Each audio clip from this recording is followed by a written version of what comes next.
Hey leaders, man, finishing up our series Heartbeat. I just wanted you guys to know that I appreciate you.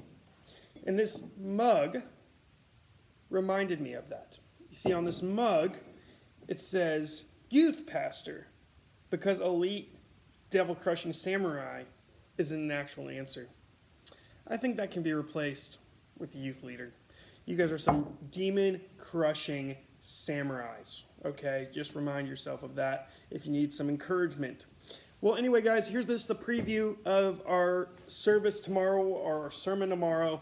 Just wanted to do a video, makes it easier for everyone. So basically, we're going to be approaching it with this idea that God doesn't want to leave you where he found you, okay?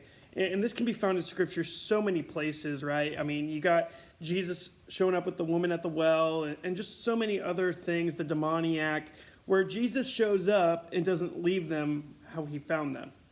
Well, we're going to really focus on what are the steps that Jesus takes us through. And what does it look like? You see, we sometimes think Jesus is just going to be this magic genie in a bottle and he's going to come out, he's going to make our life poof, like instantaneously better. Especially as students, we think that way, and that's just not the reality. God takes us through steps. So we're going to go over a couple of those steps. One is that you might be distant from God right now. There are some students that we realize they're not digging the God thing. They're not sure about the God thing. He's present, and they may even be denying his presence, but they are distant from him.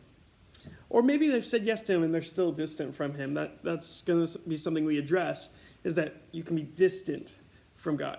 The next thing we're going to talk about is dwelling with God. Sometimes we're just dwelling with him. We're not really, engaged in the relationship. We're just kind of there. It's not like letting him lead me. It's just kind of like sitting with him. And sometimes we need to be there. Sometimes we need to dwell with God. Sometimes we just need to let his presence come over our lives. And what does that look like? And then we're going to talk about God directing us.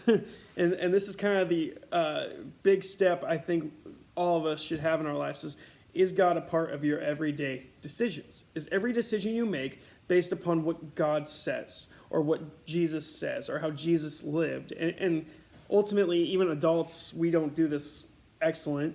We struggle with this as well. But what would it look like if every decision I made, I said, okay, what does God say about this? Maybe fewer decisions would be made, but ultimately they would be better decisions.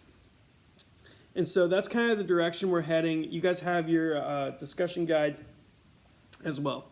So you guys can look at that. Also, we're going to be downloading this app called Lead Small. I'll be going over it on Thursday.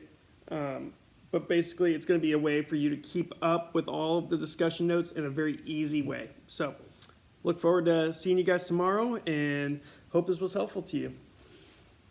Oh, and by the way, before I sign off, we're going to be in Galatians 5. So we're going to be talking about the fruits of the Spirit, talking about how those things impact our walk with Christ.